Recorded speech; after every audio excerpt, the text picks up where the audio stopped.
أعوذ بالله من الشيطان الرجيم بسم الله الرحمن الرحيم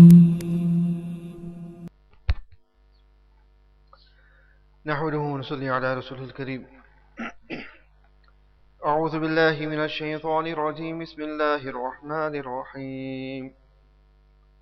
هو الذي خلقكم من نفس واحدة وجعل منها زوجها ليسكن إليها فلما تغشاها حملت حملا خفيفا فمرت به فلما أثقلت دعوى الله ربهما لئن آتيتنا صالحا لنكونن من الشاكرين. Respectful honorable friends, continuing with the same verse in which Allah subhanahu wa ta'ala mentions that هُوَ الَّذِي خَلَقَكُم مِّن نَفْسٍ وَاحِدَةٍ, that it is He who created you from a single soul.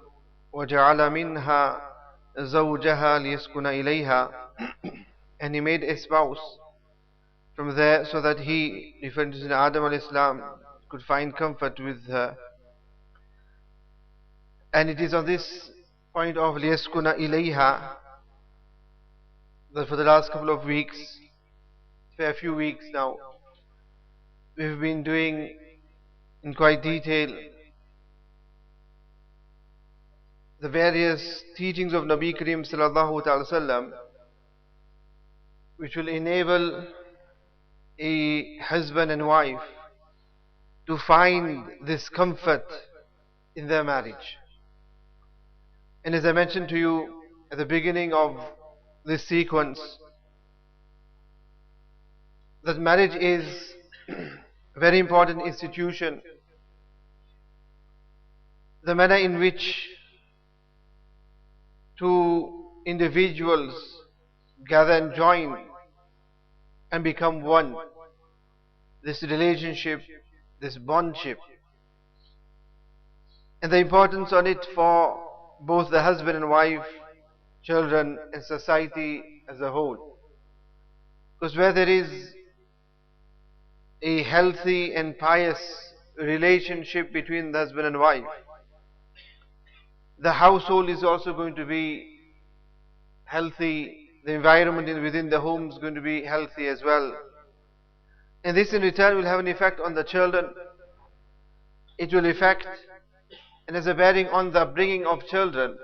And where husband and wife are at ease, children are also at ease. And where the children are at ease and where the correct tarbiyat takes place, then society is at ease as well. This is why marriage is so important. But unfortunately, there are many couples who regard marriage to be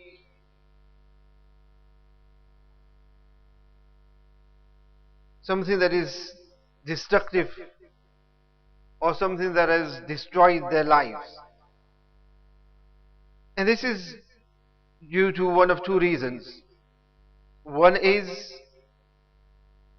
that we haven't practiced or understood the various teachings of our deen and our shariat pertaining to the rights of husband and wife, referring to many of the things or those ahadith that we have already covered up to this stage.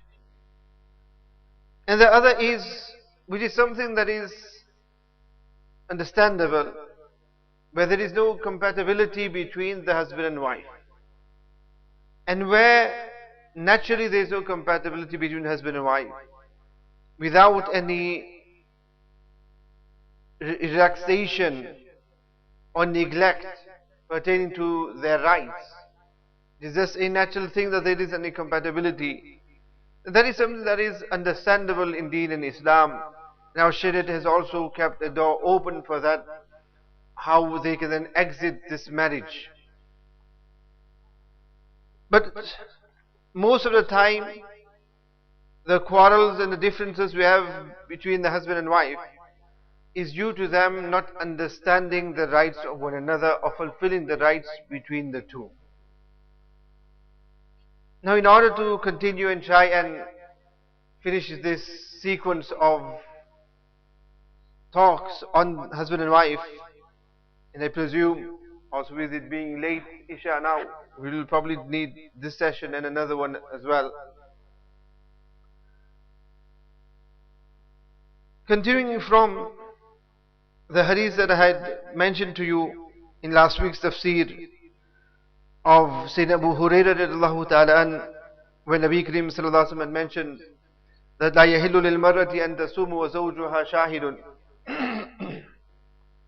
that it is not halal for a woman to fast, referring to the nafal fast, whilst her husband is present. Now, we had done this in detail last week. The other section, the other part of the same hadith is إِلَّا بِإِذْنِهِ وَلَا تَأْذَنْ فِي بَيْتِهِ إِلَّا بِإِذْنِهِ. This is the part that we want to speak on today. The Nabi Kareem sallallahu alaihi wasallam mentions two things. One is that she should not fast, referring to the nafal fast, but with the permission of the husband. The other is Nabi Kareem sallallahu alaihi wasallam mentions that she should not allow وَلَا تَأْذَنْ فِي بَيْتِهِ إِلَّا بِإِذْنِهِ, that she should not allow anyone in the home but with the permission of the husband. Because we're now doing the rights of the husband. So Nabi Kareem sallallahu alaihi wasallam says that the wife, she should not allow anyone in the home without the permission of the husband. And in another narration of Tirmizi, Nabi Kareem sallallahu alaihi wasallam explains it further, wherein the Sahaba radiallahu ta'ala asked that, is there any rights of the wives or upon us, or our rights upon them? When Nabi Kareem sallallahu alaihi wasallam had mentioned, and in this sequence he even mentioned, that the women folk, they should adhere to the fact that they should not allow anyone to sit on your bed, to trample your bed, or that nobody should enter into the house or should not allow into the house one who the husband dislikes. So Nabi Kareem sallallahu alaihi wasallam elaborates more on this. That she should not allow someone to trample on your bed who the husband dislikes, or to enter into the house who the husband dislikes. And in the earlier hadith, Nabi Kareem mentioned that she should not allow in the house anybody without his permission. Now this with regards to trampling the bed, we may not understand this fully, but there are those parts of the world, and those who have been to India, Pakistan will understand this fully, that their homes are not like our homes, that you actually go and you have a lounge, a sitting room where there is settees and sofas where people sit on. But most of the time, the same room that they sit in is the same room that they sleep in. So most of the time, if you go to somebody's house, you go there, there's beds there. So you're actually sitting on a bed. You'll be aware of this in Pakistan and other places as well. That you're actually sitting. So the bed is used for sleeping and for sitting as well. This is what Nabi Kareem sallallahu alaihi wasallam mentions. That do not allow that bed for somebody to come and sit on or enter into that house, meaning the wives. They should adhere to not allowing that person into the home who the husband dislikes. And that could be any family member of his or any family member of the wife. That whoever he dislikes entering into the home, or it may even be any of her own friends. The husband dislikes their companionship, then he has full rights to prevent them from entering into the home. And when this is the case, then the wives should adhere to this and not allow such people to enter within the home. And a prime example of this being implemented is that of Sayyidina Habiba radiallahu ta'ala anha, one of the Azwaj Mutahharat, one of the beloved wives of Nabi Kareem sallallahu ta'ala sallam. Habiba, she was the daughter of Abu Sufyan. Abu Sufyan, who later on became radiallahu ta'ala an. And Abu Sufyan was one of the leaders of the Quraysh, and one who for over 20 odd years was an arch enemy of Islam and of Nabi Kareem sallallahu alaihi wasallam. He was behind most of the expeditions, the wars after Badr, always cutting something or the other against the Muslims. His daughter was Habiba, and she was the sister of Sayyidina Muawiyah radiallahu ta'ala anhu. Now she was married to a person by the name of Ubaidullah bin Jahash. And Ubaidullah bin Jahash, who was a Muslim, and her name was Ramla. Her actual name was Ramla. So she and her husband, they were part of those who had migrated to Habsha, to Abyssinia. And while she was there in Abyssinia, one night she saw a dream, and in that dream she saw that the features of her husband had totally, completely changed. She became very disturbed and perturbed by this.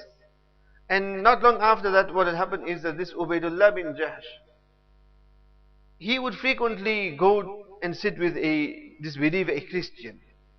And because of that communication with him, he reverted and went back to his old religion, and he became a murtad. He became a murtad. And this was the interpretation of her dream. So he became a murtad, and not long after that, he died as well. So Habiba radiallahu ta'ala anha, she was left all alone in Abyssinia.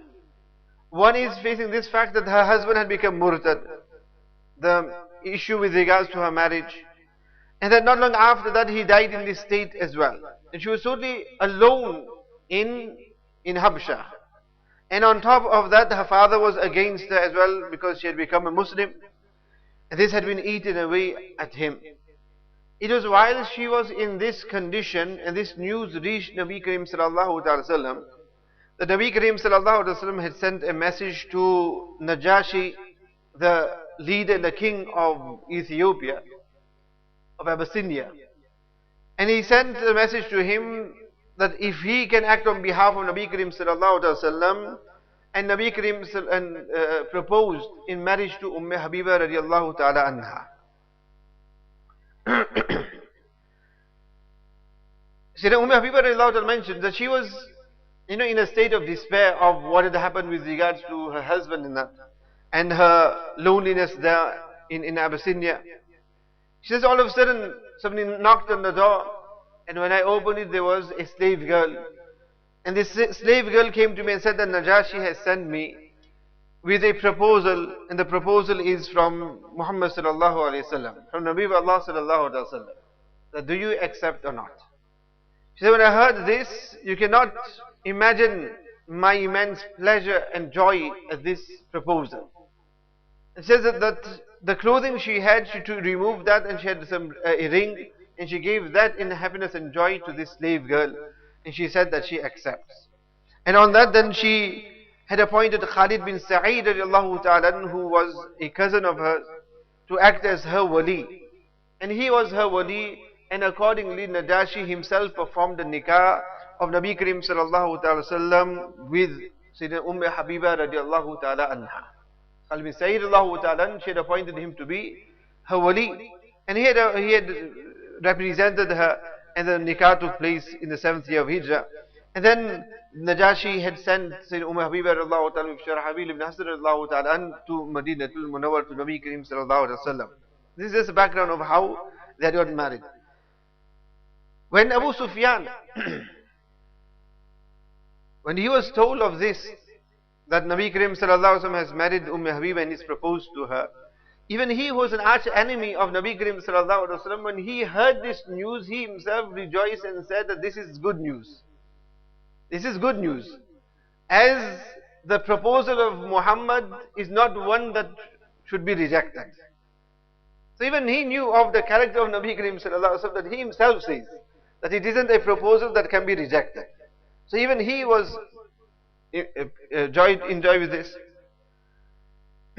And now coming to this hadith. And that is that on one occasion Abu Sufyan was traveling to Sham. And on the way the Sahaba radiallahu ta'ala had ambushed him and his companions. However, Abu Sufyan managed to escape from there. And when he escaped, he came to Madinah Munawwara, and he secretly he came into the home of Habiba radiallahu ta'ala anha, the home of his daughter, saying that, look, they are after me, if you can just give me some refuge in your home. When he came there, Nabi Kareem sallallahu alaihi wasallam had just departed from that home, due to which the bedding of Nabi Kareem sallallahu alaihi wasallam was still there in its place. So Abu Sufyan radiallahu ta'ala, he came, and at that time he was just about to sit on the bed of Nabi Kareem sallallahu alaihi wasallam, and said Habiba radiallahu ta'ala quickly pulled it away from him. She pulled it away so he could not sit on it. To which Abu Sufyan said to her that, what is it, Ramla? Do you find me not worthy of sitting on this bed? To which she said, this is the bed of the Nabi of Allah sallallahu alaihi wasallam, and no mushrik is worthy of sitting on this bed. To which Abu Sufyan himself had said that he did not expect that you would have changed to this extent. Didn't expect that you have changed to this extent. This exact implementation of this hadith of Nabi Kareem sallallahu alaihi wasallam, that he was the arch enemy of Islam. Nabi would have disliked him being there. But, and this is how she practiced upon it, that when she went to sit on the bed, she allowed him in the home, knowing that, look, Nabi Kareem sallallahu alaihi wasallam has even given a mention that, look, if your parents are non-Muslims, then you should still do the same ikram of this as you would have done before this the way a person did before Islam. So due to this, she allowed him in the home. But then when he came to him, he was actually sitting there on that bedding. The Habiba radiallahu ta'ala anha took that bedding off from him and did not allow him to sit on it. So this is the implementation direct of this hadith of Nabi Kareem sallallahu alaihi wasallam, that do not allow somebody to trample your bed or enter into your home who the husband dislikes. On this incident of this marriage of Sayyidina Habiba radiallahu ta'ala anha, where some of you may have picked up that Nabi Kareem sallallahu alaihi wasallam was not present there when Najashi had performed the nikah, because Nabi Kareem sallallahu alaihi wasallam was in Madinah Munawwara. So he had appointed there Najashi to act on his behalf. And Sayyidina Habiba radiallahu ta'ala anha had appointed Khalid bin Sayyid radiallahu ta'ala as her wali to act on her behalf. And this way Najashi had performed the nikah for 4,000 dinars. And after that the Sahaba radiallahu ta'ala got up to leave, and that's when Najashi had mentioned to them, no, stay over and have something to eat. As it is the sunnah of the prophets to have a dawat after the nikah, a walima after the nikah. So he then himself fed the people, the king himself. Which shows us how nikah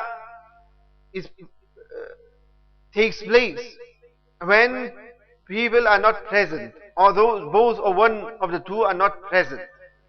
Because Islam has made nikah very simple and easy for us. It isn't a complicating issue or complicating matter. Unfortunately, it is us that we have made nikah something very difficult to perform. We have complicated it ourselves. Here Nabi Kareem sallallahu alaihi wasallam great simplicity. It was this case of the proposal was sent. She had accepted it, and immediately Khalid bin Sayyid she had appointed him to the wali. He went to Najashi, and there the nikah was performed with such ease. And this is how nikah should be done. That nikah should be done easily. Unfortunately, here we're talking about marriage and the disputes and quarrels and the reasons are the things that leads towards such disputes and quarrels within families. But unfortunately, there's a huge group of people who do not even reach the stage of marriage. The reason being is because we have complicated nikah and marriage to such an extent, and that we have made it so difficult. And because we have made it so difficult, it's for many youngsters, it is something that is beyond their means. It has become beyond their means for them to marry. That is how it has become. That it is beyond their means for them to get married. And just the way financially we have to plan so many things, marriage has also become one of those plans. A 5-year plan, or even a 10-year plan. It is only after working for 5 years will I be able to pay for the wedding, for the wedding arrangements, on the hall and the catering, as well as all the other parcels and all the other gifts and all the other janas, all the other sona chani, all the gold and silver and all the other things that comes with it. That it is a plan of 5 years working and toiling, then we will only be able to afford that. Nowadays it's a case of working for so many years just to be able to afford the Meher Fatimi. Afford the Meher Fatimi. Because at the moment it's a case of, and this is how we are. When it suits us, we want to make amal upon the sunnah, and when it doesn't, we don't want to hear about the sunnah. When it suits us, we want to make amal on the sunnah, and when not, we don't want to know sunnah. So at the time of nikah, we won't make amal on all the sunnahs of nikah. We'll do so many other things, but one sunnah we fully make amal upon, and that is currently now. With the price of gold being so high, so, and people have now understood and realized, look, Meher Fatimi is how much? It's over 1,000 pounds. Now that it's over 1,000 pounds, so no, whatever happens, Meher Fatimi, we want Meher Fatimi. So if we want Meher Fatimi, and that is the Meher that Nabi Kareem Sallallahu, there's two Mehers. One that Nabi Sallallahu gave to the Azwaj Mutaharat, and the other is that he gave to Sayyid Fatima. So if we want the Meher Fatimi, making amal upon that, then remember the Nikah of Fatima as well. Then have a Nikah like Fatima as well. The Nabi Kareem Sallallahu Alaihi Wasallam, there were few Ansar Sahaba who were present. Nabi Kareem Sallallahu called for Sayyidina Ali radiallahu ta'ala, and he said to Sayyidina Ali that I wish to give Fatima in Nikah to you. I wish to give Fatima in Nikah to you. Sayyidina Ali radiallahu ta'ala, or in some riwayat mentioned that Ali himself came and said that he had this in mind. Nabi Kareem Sallallahu Alaihi Wasallam asked him that what do you have? Meaning what do you have to give in Meher? So Ali radiallahu ta'ala mentioned that he has nothing but just an armor and a horse and that. Nabi Kareem sallallahu alaihi wasallam said to him, keep the armor and sell the horse or the camel. So he went and he sold that off, then he came, and Nabi said, sell that, then come. And then when he came with whatever he had with him, the Nabi Kareem sallallahu alaihi wasallam said to him, call so and so, and he called for a few Ansar Sahaba radiallahu ta'ala. And there and then Nabi Kareem sallallahu alaihi wasallam performed the nikah of Sayyidina Fatima radiallahu ta'ala with Sayyidina Ali radiallahu ta'ala. And then the following evening, Nabi Kareem Sallallahu took Sayyidina Fatima and dropped off at the house of Sayyidina Ali radiallahu ta'ala. If such great ease and simplicity. So if we want Meher Fatimi, then have Nikah Fatimi as well. So where is there one side we want all the lavish and all the everything else that goes with it. But here now, because Meher Fatimi is so high in amount, so because of that, we all have to make amal on Meher Fatimi. Whereas prior to that, when people encourage Meher Fatimi, something good is sunnah, make amal on Meher Fatimi, no. They weren't wanting. And for some reason, our Hindustani special, they were just fixed on that 152 pound. They were just fixed on that. Yeah, 152. Something they brought from overseas. We just fixed on that, not wanting to know Meher Fatimi at all. But now that Meher Fatimi is so high, it's a case of everybody wants Meher Fatimi. Everybody's talking about Meher Fatimi. So as I mentioned to you, if you want Meher Fatimi, then have Nikah Fatimi as well. And one point on this, I mentioned this previously as well. And that is what Sheikh Yunus Jompuri Rahman Rakatuhu, Muhaddis Asr, he mentioned a beautiful point when he came recently at the Nikah. And that Nikah, the Nikah was for Meher Fatimi.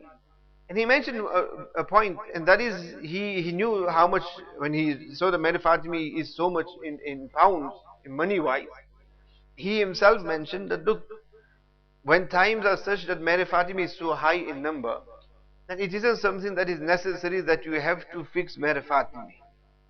But rather it's a case of rather move away from Meher Fatimi, because by fixing Meher Fatimi you're making it difficult for people to become married, to get married. Because along with all the other expenses, now to have to put forward over 1,000 pounds just for the meher, over 1,000 pounds for the meher, this isn't in every person's means. We all know it's not, it isn't easy. It is a lot of money. So now by insisting on having Meher Fatimi, we are also making it difficult for people to become married. So this is how we become. So where it suits us, we adopt the sunnah, and where not, then we forgo the sunnah. So already from the meher itself, we've made him so difficult. First is the case of now, when the boy and girl say yes and they've agreed to one another, never mind that, even just saying yes, we have complicated that to such an extent as well. We have complicated that to a certain extent. Here Nabi Kareem sallallahu alaihi wasallam saw Sayyidina Ali was good. Sayyidina Ali knew the character of Sayyidina Fatima. This she is the Nabi of Allah subhanahu wa ta'ala. Everything on the apparent looked good, and that was fair enough. Did Nabi Kareem sallallahu alaihi wasallam do istikhara? Nabi Kareem didn't do istikhara. Did he tell Sayyidina Ali to do istikhara? There was no need for them to do istikhara at that moment.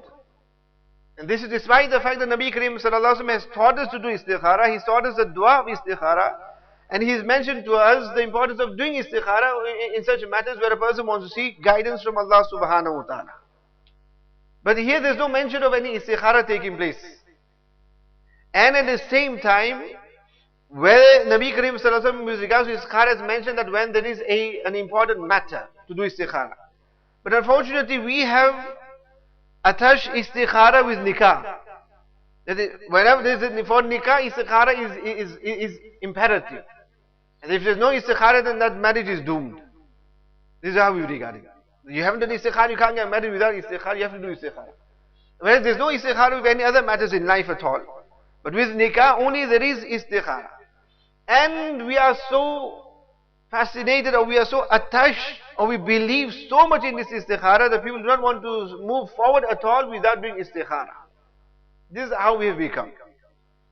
And this again, with the tons of emails that I get, in this for some reason or the other, and I've chased it back somewhere on some website, somebody has put my name and attached that to dreams and istikhara as well. So since then, just been bombarded with these istikhara and dream emails. Sabko mein ye kehta, just tell them all, look, I'm not a dreamer. You know, we live in this world. I'll give you fiqh masail and I'll give you mashwara with regards to what we do in this world. Not about dreams. For dreams, go to dreamers. There is a position of dreams in Islam as well. But it is a limited matter. Unfortunately, there are some who believe so much in dreams that everything for them is just dreams. They see the most weirdest of things and they want an interpretation of it. Obviously, the night before, if you've been watching some strange movie, with some very strange characters and cartoons in it, then definitely for sure you're going to see a weird dream that night. You're going to see all funny things. You've got all sorts of things on your mind, you're going to see all sorts of dreams as well. And that doesn't mean because you see some funny dream and now you remember that in the morning. Some people think that because normally I don't remember any dream, but because they remember this dream, there must be something about it. So because that it means that the following day I need to ask, and they ask as an urgent question. It comes as in the subject urgent. And what is that? I dreamt of a cat, I dreamt of a dog, I dreamt of all sorts of mind-boggling things. All weird things. You could probably just make a movie out of their dreams. The reply to that is that it's probably the dream that you saw and that's all you're dreaming of. So people become so fascinated with istikhara in dreams that they don't want to move forward at all without istikhara. And there's some people who've been making istikhara for 2 years they've been making istikhara. They're still not getting married just because they can't still understand the istikhara. Spend your whole life trying to do your weird dreams, you can try and understand your weird dreams, you're not going to understand those weird dreams. You'll never get married. So this isn't the case. Istikhara is there for when a person is in two minds with regards to a matter, where you can't make your mind up. It is then that you make istikhara. Otherwise, in a matter wherein, look, the boy is good. And this is what Nabi Kareem Sallallahu Alaihi Wasallam has mentioned, that look, when the character and a good proposal comes, then accept it. So if the boy is good, the girl is good, the families are fine, meaning whatever we can see seems good to us and the parents, that itself is sufficient for us to go ahead with it. Otherwise us, we do the same. If there's a Nabi one side and then the Nabi this side and they're trying to want to get married, we'll probably want to go and do istikhara there as well. What need? There's no need for istikhara at that time. It is when maybe a person has two proposals. And both the proposals are good. There are two individuals that a boy has been told about two girls. Or the girl has been told with regards to, or inquiries have been made from two different families. And both are very similar. The person is not sure which one to go towards. That is justifiable for a person to make istikhara at that time. Or where a person is unsure with regards to how that individual is. But otherwise, if things on apparent seems fine and good, do not make istikhara and go ahead with it, because if you make istikhara, you get even confused. And this is what happens. And the purpose of istikhara is not to give us a definite success or not. So many times they give this dream and say, we want to know that does this mean that the marriage will be success or not. It doesn't mean anything like that at all, that the marriage will be successful or not. This istikhara cannot tell you whether your marriage will be successful or not. And if a person does do istikhara, where he does come towards inclined towards a positive, it means the nikah is fine in going ahead with nikah. But this does not mean that the nikah is going to be successful. There are many who later on have got divorced, but they have made istikhara as well. That is because it was meant for them to go through this path of marriage and then divorce. So it's not a case of, well, I made istikhara and then what happened then? The istikhara they did was fine in this place. But that was what was meant for them to happen, so that is going to happen what was meant for them to happen. Istikhara is just there so that Allah subhanahu wa ta'ala settles the unsettled heart. And istikhara, the purpose of istikhara is so that the heart becomes settled on a positive or negative aspect. And it isn't necessary that a person has to see a dream in the istikhara. There are times wherein a person may see an indication in a dream. And with all these funny dreams coming about, asking for interpretations, Allah subhanahu wa ta'ala, and I've not seen this in any kitab, Allah subhanahu wa ta'ala just placed this in my heart to reply by saying that, look, and this is my opinion, that if a person makes istikhara for a matter, if Allah subhanahu wa ta'ala wants to give an inclination or indication by means of a dream, then I do not think that that dream would need an interpretation. Don't think it would need interpreting. It will be a clear dream. It won't be a mixed-up dream or a confusing dream. It would be a clear dream. Otherwise, where are people going to find people to interpret the dreams? That itself is going to complicate it. The people forget to do istikhara, they see dreams and there's nobody then to interpret the dreams, then where are they going to go? So it would have to be something that is clear cut for them. And if a person is madly in love with somebody, or in their minds or in their hearts they've already settled somewhere, they've already made the intention that, look, this is the girl that I want to get married to. And this is what happens. Where the boy and girl are in love with one another, and maybe the parents are advising them that, look, this may not be the perfect match for you. And then, in order to last resort, they might say to them, okay, never mind, let's make istikhara. So now what happens is the boy and girl makes istikhara. So now in this way, when their minds and hearts are set and firm on who they want to get married to, and that's it, summum bukmun umyun. That's it, deaf, dumb and blind. That's it, that's all we want to get, that's the only person we want to get married to. Then when they make istikhara, at that time, the reality is what, dear friends, you're only going to see that person. And then you'll dream what you'll dream. You'll even dream Sayyidina Jibreel coming and making your nikah and performing your nikah with that person. That's what you're going to dream. Because when that person is if that girl is in your dream, you're going to definitely see only her in your dream. If that boy is in your dream, then you're going to only see that boy in your dream. And that's the only person that you're going to see in your dream. And the ajib thing is, dear friends, I mentioned to you, there are people making istikhara, having 10 years of illicit relationship, now they're making istikhara. This is one question that came. 10 years, they had an illicit relationship, and now they made istikhara. In that istikhara, that this person sees a white cat. And now they're asking me what's the interpretation of the white cat. And then he replied back saying to that person that I am astonished that you are more concerned about that white cat rather than the 10 years of illicit relationship that you had with the person.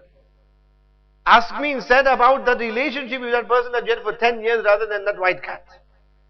They haven't responded back. Don't expect them to. So this is how we are. When it comes to this, then we want to make istikhara. And we could continue doing all the other haram things. And then we meant, look, 10 years, there's no point making istikhara here. A relationship which has started off so wrong. That relationship, there won't be any barakat in such a relationship wherein the whole aspect of it is incorrect. If you want barakat in your nikah, then do things correctly. Have a halal, do things in the correct manner. Do things according to the sunnah, and then there will be barakat in the nikah. But we always complain that there is no barakat in our nikah. Nabi Kareem sallallahu alaihi wasallam himself gives us the remedy and tells us how, if you want barakat in your nikah, inna azaban nikahi barakatan aysuruhu maunatan. Nabi Kareem sallallahu alaihi wasallam mentions that nikah which has the most barakat. Azaban nikahi barakatan. The most barakat is the one in which the expenditure is the least. That nikah in which the expenditure is the least, Nabi Kareem sallallahu alaihi wasallam says that holds the most barakat in it. But we think it's the opposite. That nikah is the best nikah which has the most expenditure in it, wherein a lot has been spent. And if a lot has been spent, that it means that from the invitation cards to the food to everything else, everything should be lavish and extravagant. And then we regard that to be a successful nikah. But those are the same nikah that we find that in a short while the nikah breaks up. There's no barakat in such. That which is so simple and so easy for a person to complete. And this is how what Nabi Kareem sallallahu alaihi wasallam had shown us. And this is how the Sahaba radiallahu ta'ala mentions, Anas radiallahu ta'ala mentions in hadith of Bukhari Muslim, where on one occasion Nabi Kareem sallallahu alaihi wasallam saw on Abdul Rahman ibn Auf radiallahu ta'ala an asaru sufratin. He saw on him some signs, yellow dye on his clothing. And when he saw this, Nabi Kareem sallallahu ta'ala sallam had said to Sayyidina Abdul Rahman ibn Auf radiallahu ta'ala that ma hadha, men are not allowed this, what is this? To which he mentioned to Nabi Kareem sallallahu alaihi wasallam, inni tazawwajtu imratan ala wazni nawatin min zahabin. You said Abdul Rahman ibn Auf radiallahu ta'ala said Nabi Kareem sallallahu alaihi wasallam that I've just got married to a woman for a meher of nawati min zahabin is gold, piece of gold, the size of the date pit. Size of a date pit. And obviously dates are not the small dates, we have larger dates. On that I have performed nikah. Nabi Kareem sallallahu alaihi wasallam mentioned, barakallahu alayk, ulim walu bishatin. Nabi Kareem sallallahu alaihi wasallam has mentioned to him that very good, you've done this very simple in that, do a walima. Do a walima even if it is just a small goat. Even on a small goat, give and do a nikah. Here Sayyidina Abdul Rahman ibn Auf radiallahu ta'ala, who is from the Ashra Mubashara. Those people who Nabi Kareem sallallahu alaihi wasallam had given the glad tidings of Jannah. And he gets married in such a simple manner that never in others, even the Nabi of Allah subhanahu wa ta'ala isn't aware that he's got married. If Nabi doesn't know that he has got married. In such simplicity, in such a simple manner, Sayyidina Abdul Rahman ibn Auf radiallahu ta'ala gets married. But then Nabi Kareem sallallahu alaihi wasallam says to him to do walima. But why to do walima? Not for the sake of feeding people. Not that they were hungry and they wanted to be fed. But the reason being is that one of the aspects of nikah is that nikah should be announced. Nikah should not be done in secrecy. Although if nikah is done in secrecy, nikah will be done. And this is everything. Our Gangna flows up the wrong way. Ultimately. Where there should be elan that we like the secret marriages. We want it discreet marriages. And there's a lot of these other secret marriages going on as well, which are not the first marriage, these are the second, third, whatever marriages, secret ones. When Nabi Kareem sallallahu alaihi wasallam has mentioned that it should be open, the whole point is, Imam Malik rahmatullahi alayhi, called Imam Malik rahmatullahi alayhi, if it's not announced, in the bazaars and outside it's not allowed, announced, nikah is not even valid. According to Imam Malik rahmatullahi alayhi. So if you are Malikis and all these secret marriages, you will come to an end. Put a stop to all these secret marriages. Elan is a condition for the marriage. As far as the case of that is how it should be done, that it should be done in a masjid. Where there are people, so people are aware that nikah has been done. And how was this made elan and how was it announced during the time of Nabi Kareem sallallahu alaihi wasallam? That there were certain girls, young girls, who would actually sing some songs, some ash'ar poetry, without any musical instruments. And they would be brought, and this was the elan, or it was a case of they would use the duf. And by means of the drum, the duf, in this way there was that elan of there being nikah. And Nabi Kareem encouraged the usage of this as well. That where on one occasion Nabi Kareem said, Aisha Ansari, Ansari young girl who had got married. Nabi asked with regards to her, that have you sent something over? Not to which she mentioned, yes, I have sent something over. which means that it shows us that it's permissible to give hadiyah and to give gifts as well. It is permissible to give gifts as well. And when the person gives, remember, gifts is on the giver, whatever he wants to give. So you should not put any specific clause that we don't want any box gifts. Look, it's permissible. They want to give, they can give. They don't want to give, it's up to them. It's on the giver whatever they want to give. But the giver must give what is most appropriate at the time as well. So in this way, Sayyidina Aisha asked her if she had sent something over or not. She mentioned, I've given something in a gift. So this shows us that it is permissible. Because sometimes we have some people on other extreme want to make everything najais. Want to make everything najais. That, oh no, this is also wrong, giving wedding gifts. That it shouldn't be, where does the wedding gifts come from? So here it shows when Nabi Sallallahu told us, I asked Aisha, did you send a gift over or not? So this is sunnah as well. And then when Aisha mentioned that she had sent something over, Nabi Karim Sallallahu then even says to her, but why not didn't you send a young girl over to entertain them? To entertain them, to sing some ashar, and they would sing, this was a custom in the Arabs, certain poetry in remembrance of the fallen ones, the martyrs, those who were brave at time of war, during those who fought in the battle of Badr. They would be praised and they would be remembered in these songs of theirs. So this was something that was encouraged by Nabi Karim Sallallahu, and where there was no duf, Nabi Sallallahu encouraged and said, no, have the people with the duf there, so the nikah should be announced. Now remember, take this in perspective, that this was just the duf. And these girls would be singing ash'ar which were permissible ash'ar. So this is what is permissible. And although we may think that, look, this is not, we do not have this sunnah anymore, and somebody now thinks, oh no, let me start this sunnah, just leave it the way it is. Otherwise that will open up to what we already have. Nabi Karim Sallallahu is not saying get a whole band baja there. So the whole area society knows that there is a shadi in the whole band baja, and they have all sorts of things happening there. And all the singing and dancing is going on there. This is what Nabi Karim Sallallahu is not indicating towards that. So we make elan, this is how we make elan. That we have the entire band playing there and letting everybody know that there is a nikah. That there is a nikah. Or we want everybody to become aware of it by the manner in which how we invite so many people and make it so lavish and so extravagant. Just imagine where Nabi Karim Sallallahu is mentioning this. And the Sahaba radiallahu ta'ala who are getting married in such ease, in such manner, that even Nabi Karim Sallallahu is not aware of it. With so ease and simplicity, where Nabi Karim is simply saying to Sayyidina, go sell this, come back, you got the money and we do the nikah. So with such great ease where the nikah takes place. But our case isn't that. And Nabi Karim Sallallahu here is saying to Sayyidina Abdurrahman ibn Auf radiallahu ta'ala that just do a walima, even if it is just a goat. Even a goat, that is sufficient. You don't need to do something more than that. That is more than enough. Just sacrifice a goat and feed that to the people. This is enough. For what? For one day. As Nabi Karim Sallallahu Alaihi Wasallam has mentioned as well. That is, first day is haq, second day is sunnah.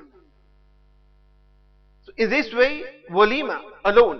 For when? For just that one day or 2 days after to feed. There is no mention of all the meals, all the days before the nikah. And then all the days after the nikah. And this is how, as I mentioned to you, we have complicated it so much. We have made it something simple, so difficult. We've just made it difficult for ourselves.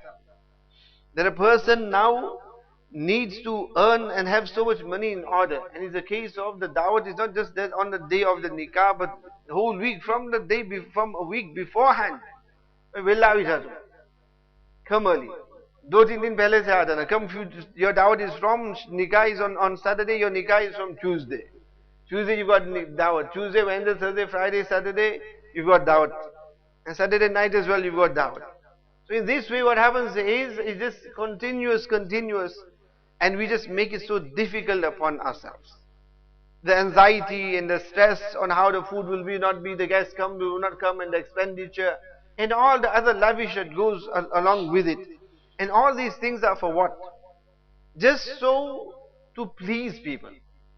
The thing is that the reason we do these things is not because we've got a desire, we want to do it. It's just a case of we want to just do it in order to please people.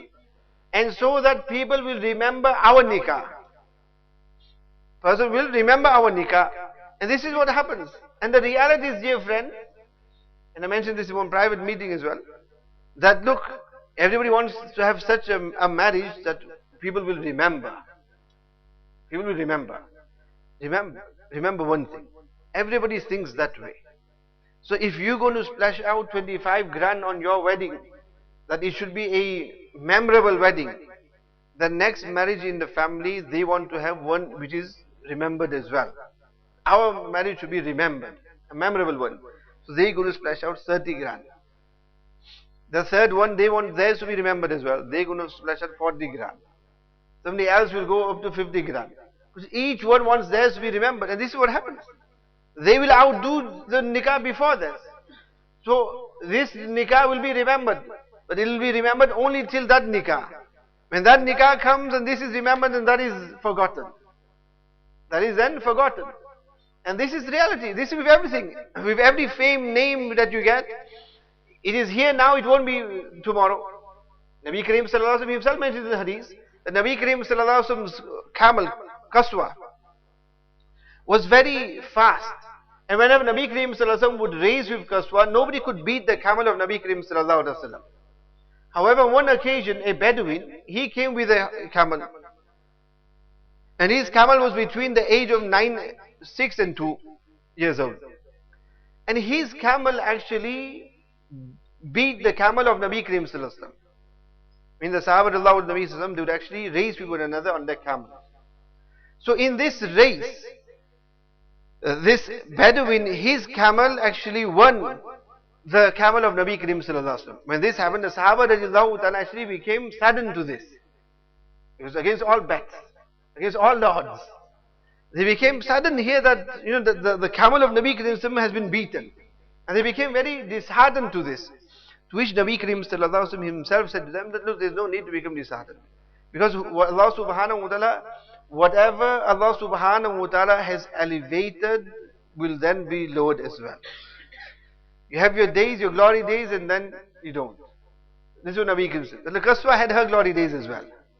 But she's not going to remain top number one all the time. And this is in all aspects. You can't remain number one all the time. You had your days and then you're going to come down. And it's natural, obviously, when you're young, you're going to be the champion.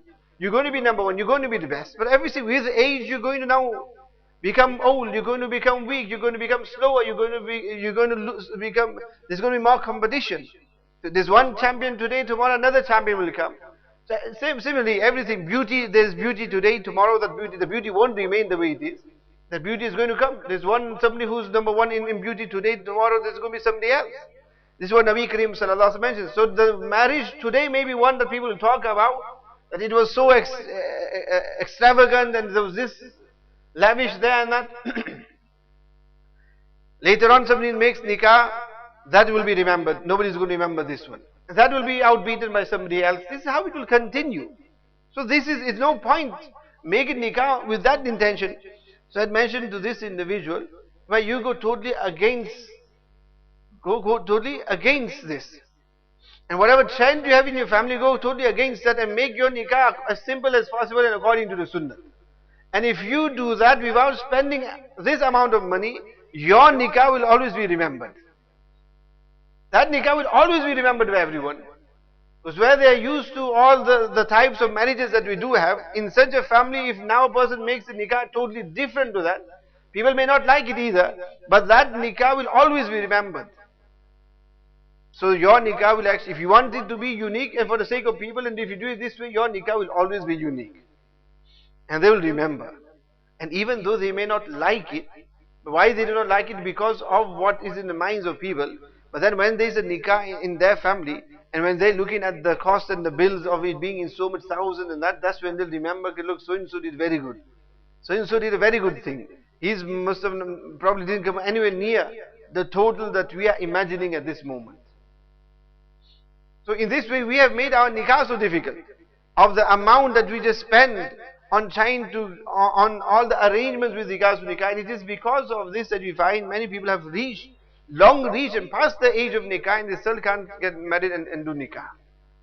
Nikah is something that is, Allah Subhanahu Wa Ta'ala, our Deen and Shariat has made very easy for us to do. Simple thing, ijab and qabul, acceptance in the presence of two witnesses, and that is sufficient for individual. The khutbah and all the rest is part of it, which is sunnah. But even without it, it is so easy for a person to do nikah and whatever the meher is. Allah subhanahu wa ta'ala has made it very easy for us. In order for us to complete this iman of ours and for a person to come in nikah. So see, here Sayyid Abdul Rahman bin Awf ta'ala anhu who got married to who got married. And Nabi Karim sallallahu alaihi wasallam wasn't even aware of it. It was only because of these certain signs that he had this dye, the color of this dye that was there, that he saw this and he realized, and Nabi Sallallahu understood that look, he's got married. Otherwise, Nabi Karim sallallahu alaihi wasallam would not have known that he has even got married. So that's how easy and simple it is. When we are living in such times wherein we ourselves have made it so difficult, it is time that we now unwind things and try and make it easy again for us. And the reality is that all the amount that we spend on just a couple of days, it is wasted away. That same amount of money, just imagine where 25,000 pounds, this is what we talk about. People are talking about such types of figures spent in marriages nowadays. Just imagine 25,000 pounds, if that was kept and that was given to the family, to the husband and wife, to the boy and the girl. Just imagine with 25,000 pounds, how much that would help them towards giving a deposit towards the home. Halal home, they'd be able to purchase with that. There's so much they could do with that amount of money instead of just being spent on pleasing other people. We pleased everybody else, but the poor groom and bridegroom, they left with nothing at all. Their pockets are empty and their families are empty. And when everything now dies down, then it's the case of now, who want to get back to work, pay off the loans. They haven't got the money, so they even taking out haram loans for the sake of the marriage. Now how can there be barakah in the marriage? So now when everything dies down, it's a case of double shift, triple shift. The poor boy, he just got married now. No time to spend with his wife because he has to do double, triple shifts just to pay off the loan for the marriage. In this way. And this is what happens. And that time, prime time of his youth, where he should be enjoying his time with his newly married wife, bride. But now instead his young age, youth age is going working overtime, and that is killing the youth. And this is what happens.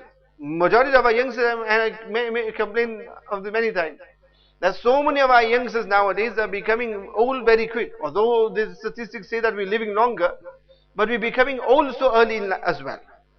And that is because of the types of lifestyles that we live. The amount of pressure that we put on ourselves in order to fulfill the various demands and the demands that we have made.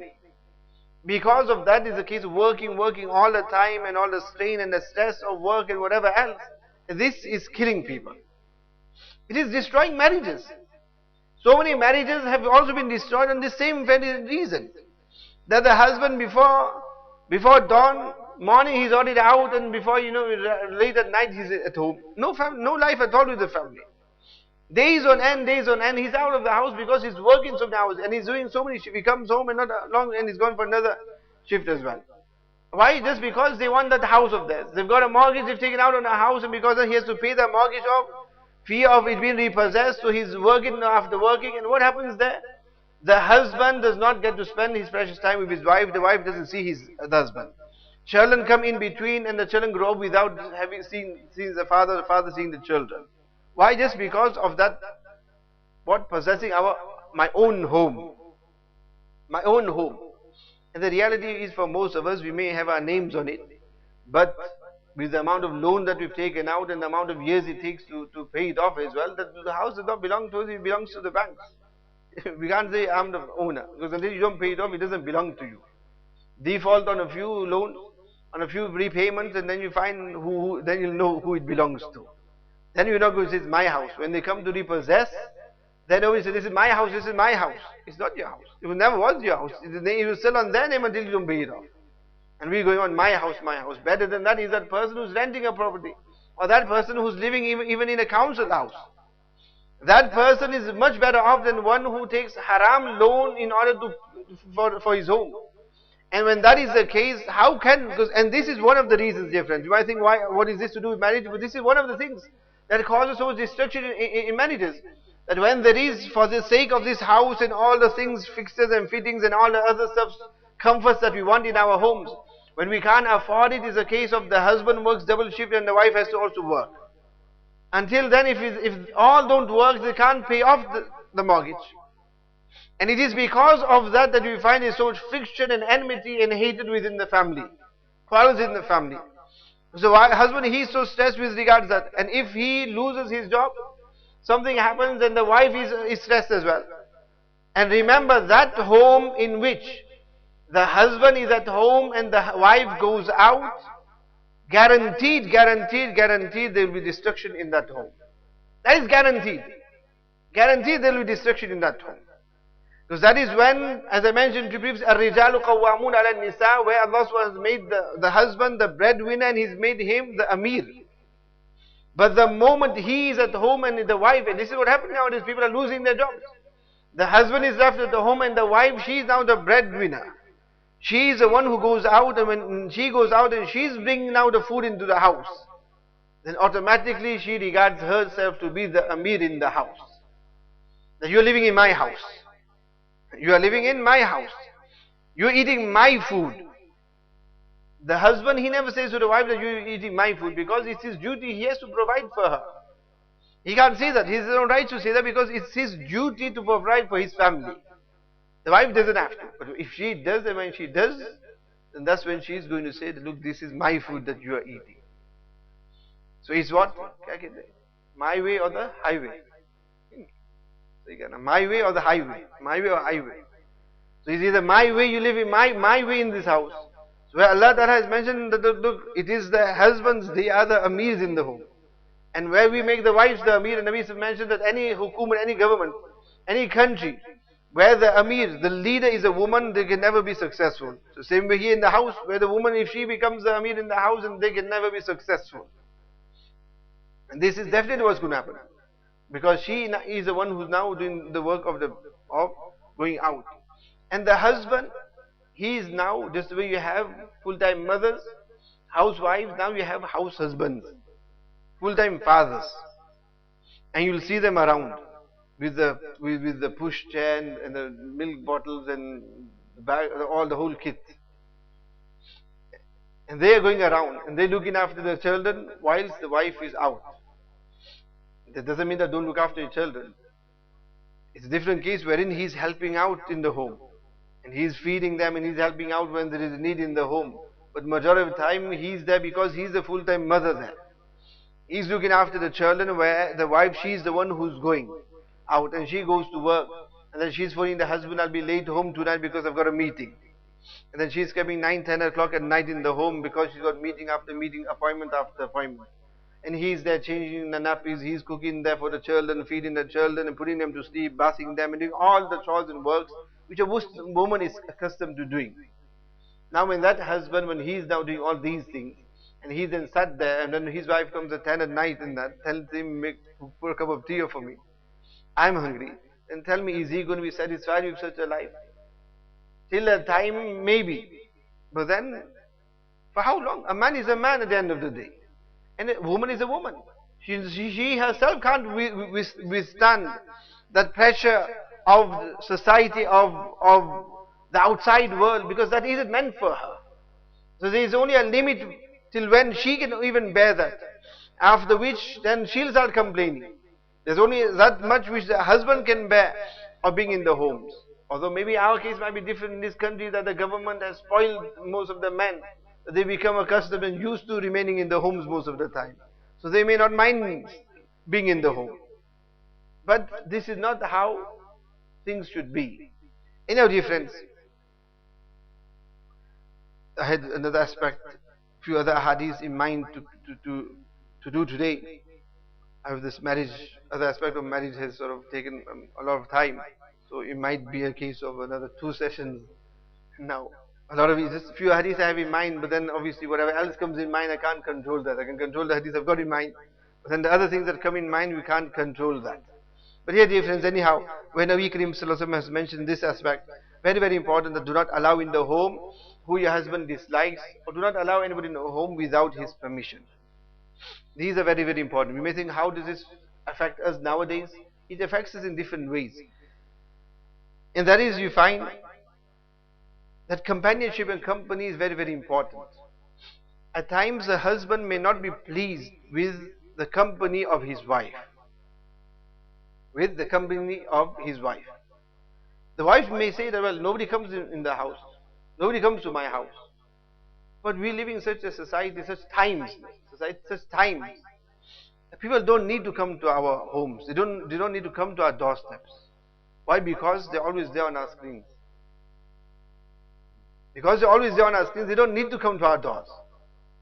So we don't have to ask them permission. They don't need to ask permission for them to enter into their homes. But they're always there. Every few seconds, every few moments, teet, teet, teet, teet, teet, teet.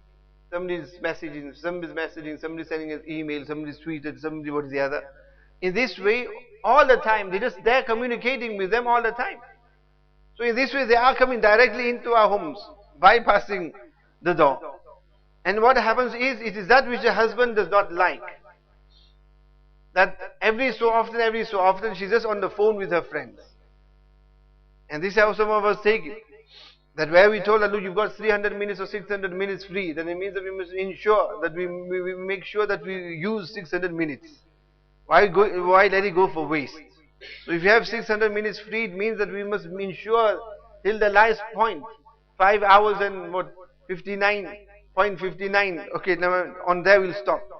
Make sure and ensure that we use up all the 600 minutes that are there.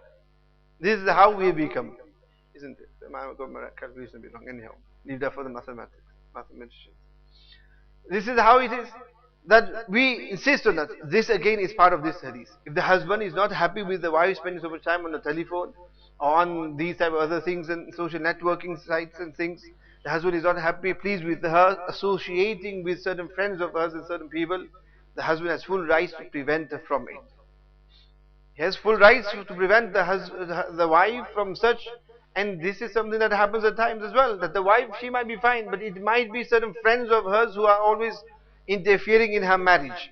It might be them who are enticing her, or they who are encouraging her to do wrong. And a lot of times this is what happens, where the wife,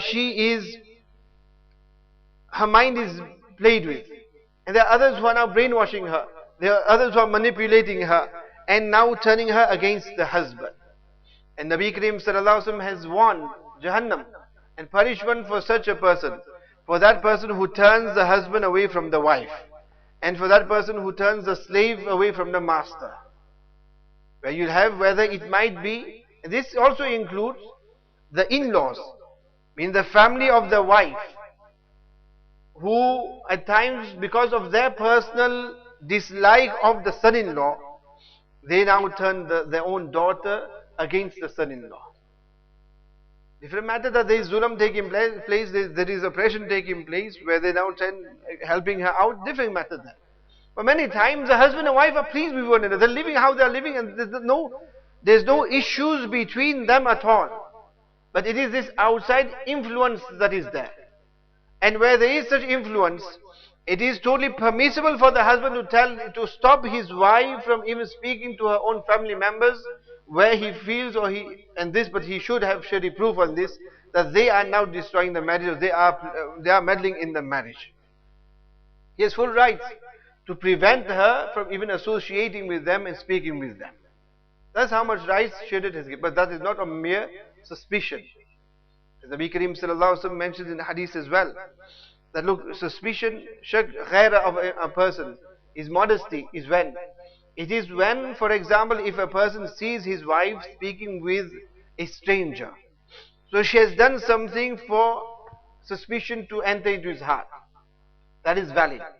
But where she has done nothing at all, she's in the home the whole time, she's done nothing at all, there's no signs or any indications, and then to merely have suspicion, Nabi says that this is wrong.